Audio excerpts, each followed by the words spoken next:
Emily Carter stared at the overdue notice on her kitchen counter. The paper felt heavier than it was, like it carried all her problems in one thin sheet. Her hands trembled slightly as she folded it and set it aside, though she knew hiding it wouldn't change anything. Rent was due tomorrow, and she didn't have the money just 2 months ago. Everything had been fine. She was working at a small marketing firm in Seattle, earning enough to keep her little apartment and treat herself to coffee on weekends. But when the company suddenly cut half its staff, Emily was one of the unlucky ones. She'd told herself it was temporary, that she'd find another job quickly. Weeks passed, then more, and nothing came through. Every rejection email chipped away at her confidence. Now she sat at her kitchen table, staring at the last of her groceries, half a loaf of bread, a jar of peanut butter, and instant coffee. Her savings were gone, her credit card was nearly maxed, and the rent was due. The thought of losing her apartment scared her more than anything. It wasn't just a place to live. It was her small piece of peace in a noisy world.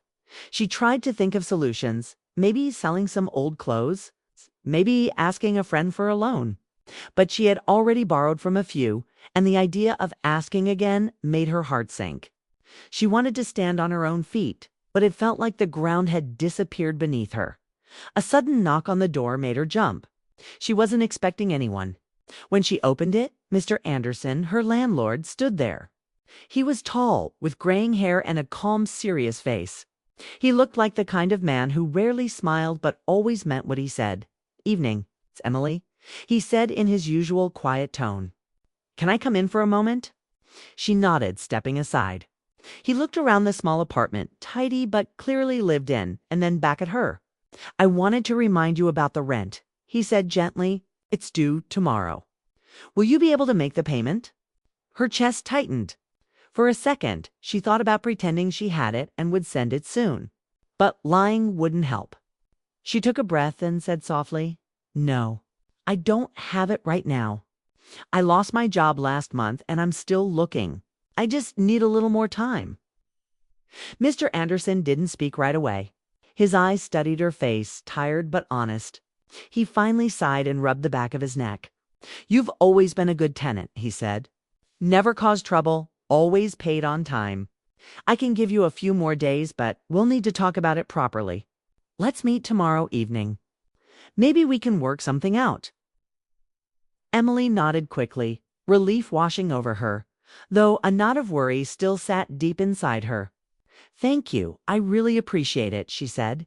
He gave her a short nod. "Tomorrow, then?" After he left, silence filled the room again. Emily sank into her chair, covering her face with her hands. She didn't know whether to cry or feel grateful. At least she had one more day. That night, she couldn't sleep. The city lights blinked outside her window, but her mind was crowded with thoughts. What could Mr. Anderson possibly mean by "work something out"? Was he angry? Would he give her more time? Or was he planning to ask her to leave anyway? She knew little about him beyond his name and that he'd owned the building for years.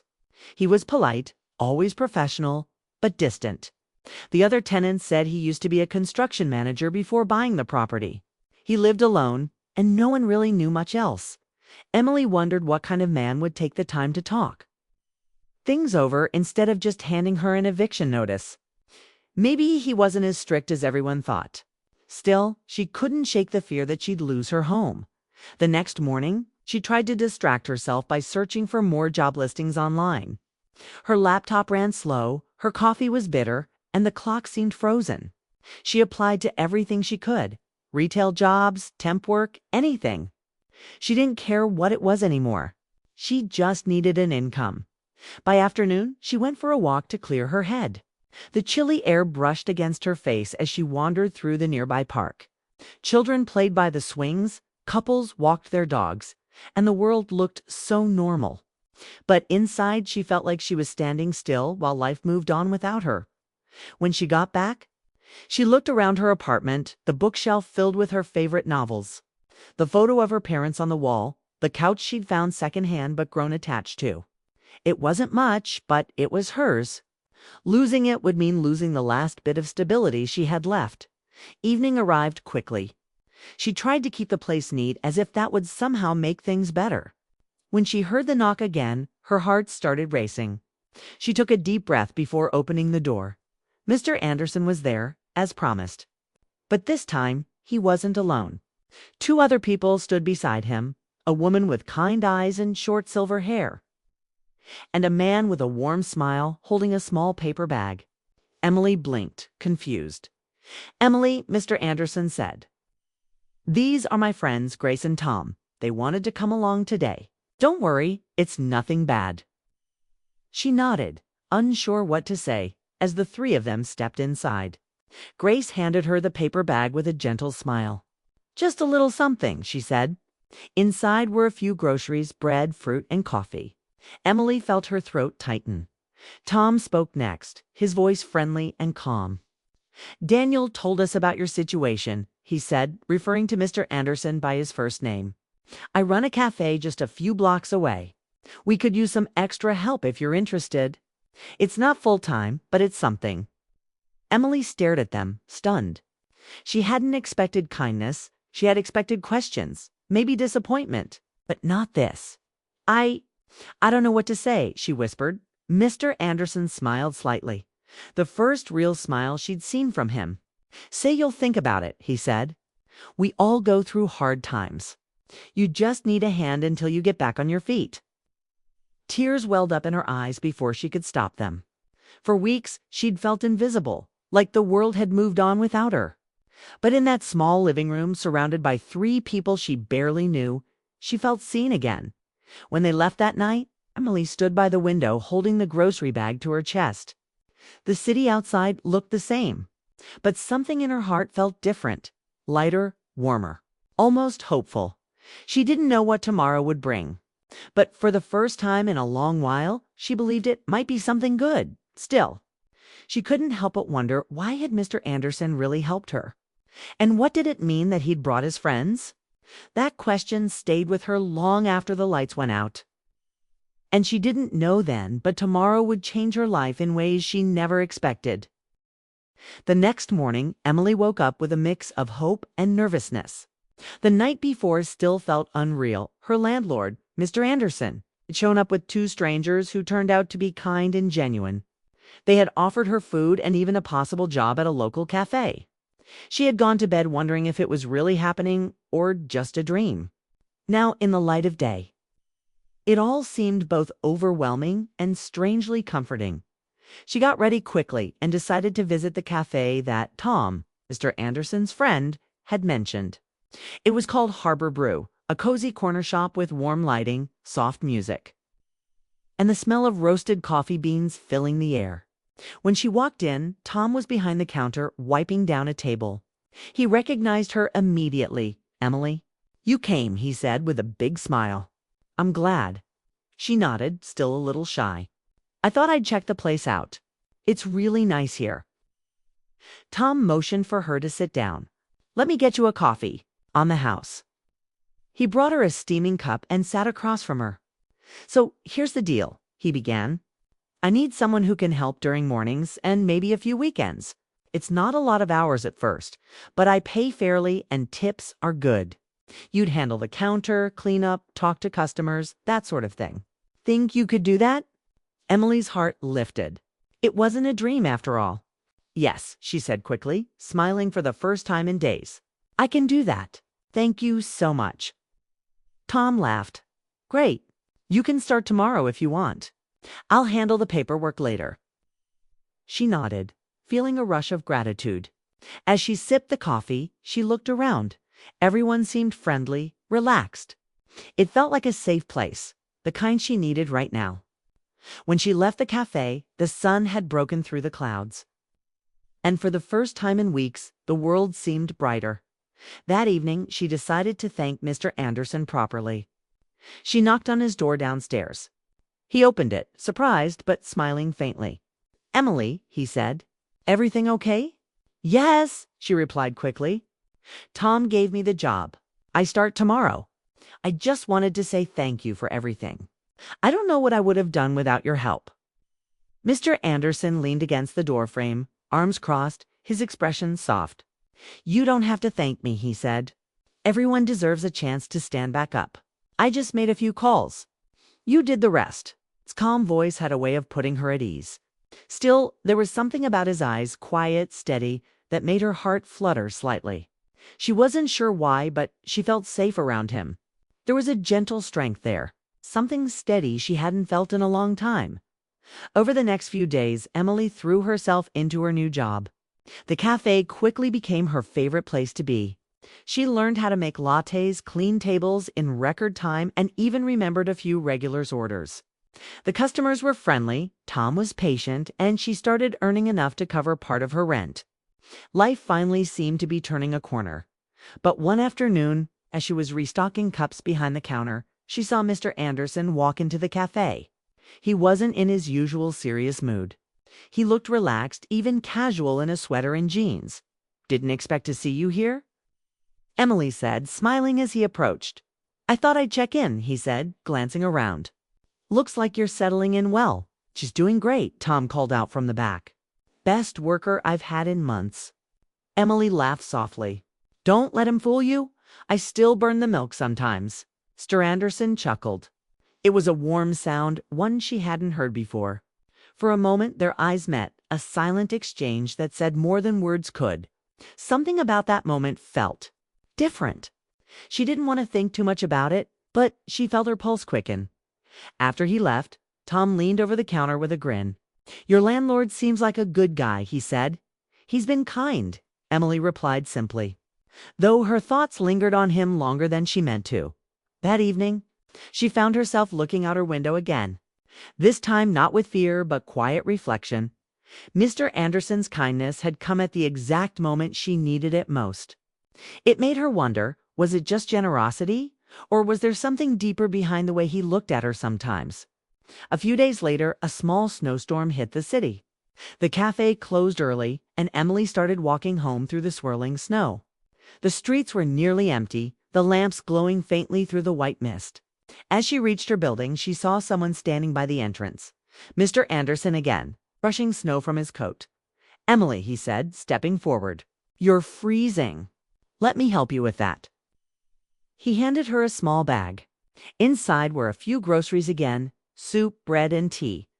"You didn't have to," she began, but he interrupted gently. "You've been working hard.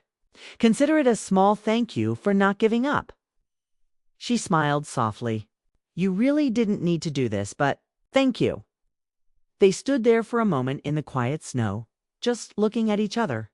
It wasn't awkward, more like an unspoken understanding. He wasn't just her landlord anymore. He had become someone who truly cared. As she went upstairs, Emily realized she hadn't felt this kind of warmth in a long time. Not romantic exactly, but deeply comforting, like someone finally saw her for who she was. Over the next week, their paths crossed more often. Sometimes he'd stop by the cafe for coffee. Sometimes they'd chat briefly in the hallway. Their conversations were simple but filled with a growing sense of connection. Emily found herself looking forward to those moments more than she wanted to admit. Then one Friday evening, Tom invited her and a few others from the cafe to dinner. Emily almost said no. She was tired, but something told her she should go. When she arrived, she was surprised to see Mr. Anderson there too, sitting at the corner of the table, laughing at something Grace said. The evening was lighthearted. They shared stories, jokes, and laughter. Emily hadn't laughed like that in months. At one point, she caught Mr. Anderson watching her, his expression gentle but thoughtful. She looked away quickly, her cheeks warming. As the night ended, he offered to walk her home. The air was cold but peaceful, their steps echoing on the quiet street. They didn't talk much, they didn't need to. When they reached her door, she turned to him and said softly, "I don't know how to thank you for everything. You've done more than anyone had to." He smiled faintly. "Sometimes helping someone else helps you too." Those words stayed with her long after he left. She didn't fully understand what he meant, but she knew there was something behind them, something unspoken, maybe even a little personal. That night, lying in bed, Emily felt a warmth in her chest she couldn't explain. It wasn't just gratitude anymore. It was something new, fragile. and unexpected, something that scared her a little but also made her feel alive again. But she didn't know yet. Life was about to test her again, and the next surprise would be nothing like she imagined. The days turned into weeks, and for Emily, life began to feel normal again, or at least something close to it. Her job at Harbor Brew became more than just work. It became a small world of comfort and purpose. Every morning, she arrived early, tied her apron, and greeted the first customers with a warm smile. She learned how to pour the perfect latte, how to chat with regulars, and even how to laugh again. And almost every few days, Mr. Anderson would stop by.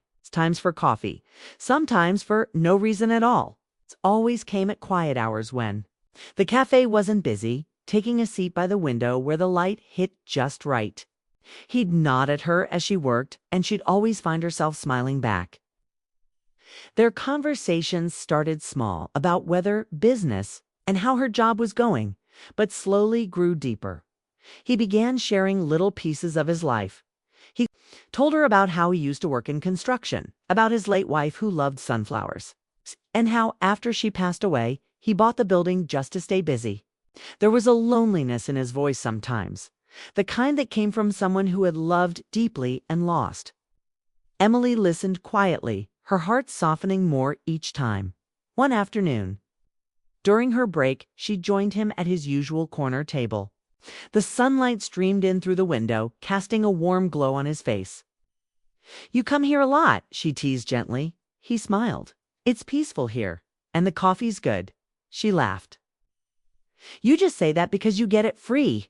He looked at her with a quiet seriousness, his tone softening.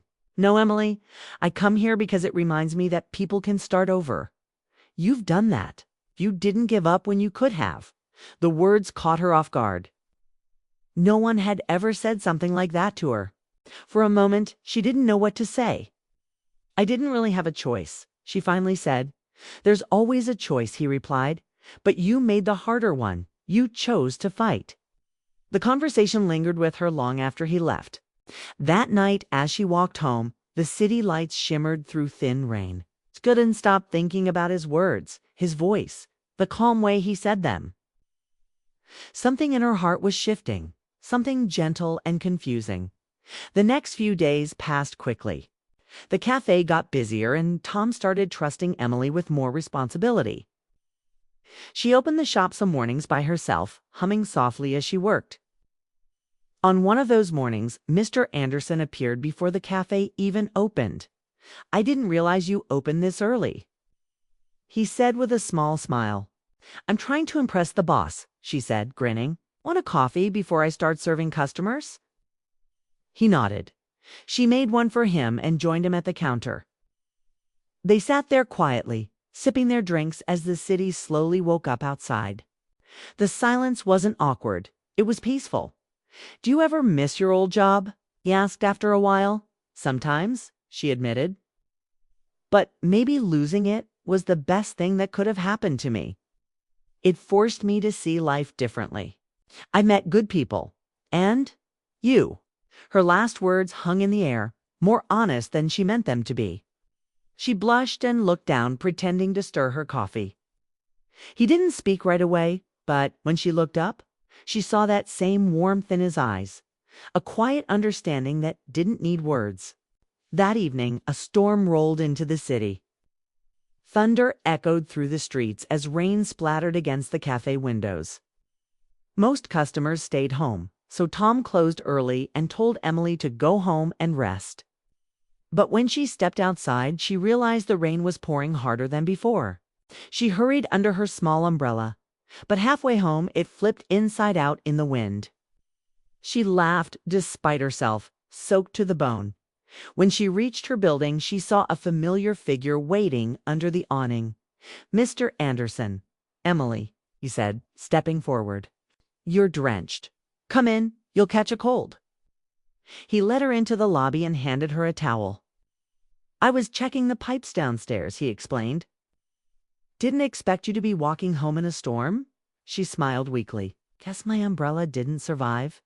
He chuckled and offered her a cup of tea from the small kitchen near his office. They sat together in the quiet building, the rain pattering softly outside. She felt warm, safe, almost too comfortable. "Funny," she said, breaking the silence. "A few weeks ago, I thought you'd be angry about my rent. Now here I am sitting in your office, drinking tea." He smiled gently. "Life changes fast sometimes." He paused, his voice softer. "You remind me a little of my wife. She had that same stubborn hope, the kind that refuses to quit even when everything falls apart." Emily's heart clenched. "I'm sorry," she said quietly. He shook his head. "Don't be. Talking about her helps. It's nice to remember her this way." They sat in silence for a while, just listening to the storm. Something unspoken filled the air. Not love, not yet, but understanding. To people who had both been lonely for too long, finding calm in each other's company. When the rain finally stopped, Emily stood to leave. "Thank you for the tea and everything else," she said. He smiled. "Any time, Emily, and remember, storms always pass." Those words stayed in her mind as she walked upstairs. She wrapped herself in a blanket, replaying the night in her head. His kindness, his voice, the way he looked at her with something like quiet admiration. It wasn't just about gratitude anymore. It was deeper than that. Over the next week, their friendship grew naturally. He'd stop by the cafe. She'd check on him if she saw the lights in his office still on late at night. Sometimes they'd share dinner, sometimes just talk about life. She told him about her dreams, how she wanted to open her own small design business someday. He listened, genuinely interested.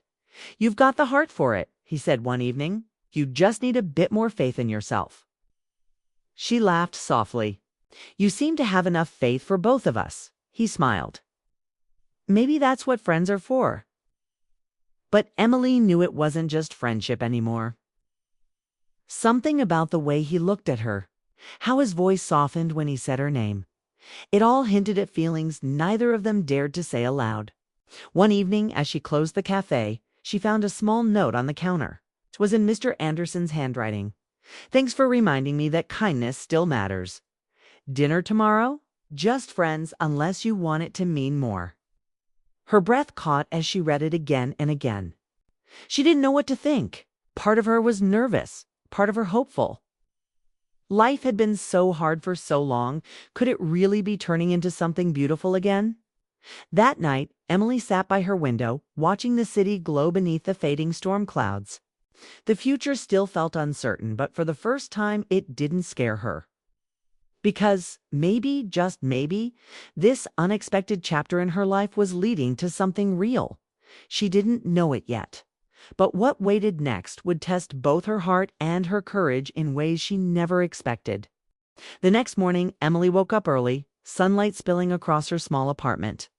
The air felt light, calm, almost hopeful. On her counter sat the note Mr. Anderson had left her, the invitation to dinner. She'd read it several times already, unsure how to respond. A part of her wanted to say yes instantly, but another part hesitated. She didn't know what would come after, and her heart, still fragile from everything she'd been through, wasn't sure if it was ready. Before she could decide, her phone buzzed. It was an email from her old company in New York. Her hands trembled slightly as she opened it. The message was short but life-changing. They wanted her back. A new position, better salary, relocation expenses, covered. It was everything she had been hoping for since losing her job. For a long moment, she just stared at the screen. Her dream job was right there, waiting. But so was the life she had built here at the cafe, her new friends, and Mr. Anderson. She spent the rest of the day trying to think clearly. At the cafe, she worked with her usual smile, but her thoughts kept drifting. When Tom noticed her zoning out, he asked if everything was all right. She showed him the email. Tom grinned. "That's amazing, Emily. You deserve it. You've worked so hard." "I know," she said softly, "but it's in New York. It's far." Tom's smile faded slightly. "You're worried about Daniel, aren't you?" She didn't answer, but he didn't need her to. The truth was written all over her face after work. She walked home through the cool evening air, her heart heavy with indecision. She found Mr. Anderson waiting by the entrance again, holding 2 cups of tea. "I figured you might be tired after work," he said. She smiled weakly and took the cup. "Thank you." They stood in the hallway for a moment, sipping quietly. The silence between them felt warm, familiar. But Emily knew she had to tell him. "I got a job offer today," she said finally. He looked at her, surprised. "That's great news." "It's my old company," she explained. "They want me to move to New York." He didn't speak right away. He just looked down at his cup, his jaw tightening slightly before he said, "That's a big opportunity. You should take it." The words hit her harder than she expected. She wanted him to say something else, to ask her to stay, to tell her he'd miss her. But he didn't. He just stood there, calm as ever, trying to smile. She swallowed hard. "It means leaving everything here." "The cafe, you." Her voice broke slightly at the last word. He looked up then, his eyes softer. "Emily, when I first met you, you were scared and struggling. Now you're strong again. That's what I wanted for you. Don't let anyone or anything hold you back from that." She nodded, her heart aching. "You've helped me more than you know." He gave a faint smile.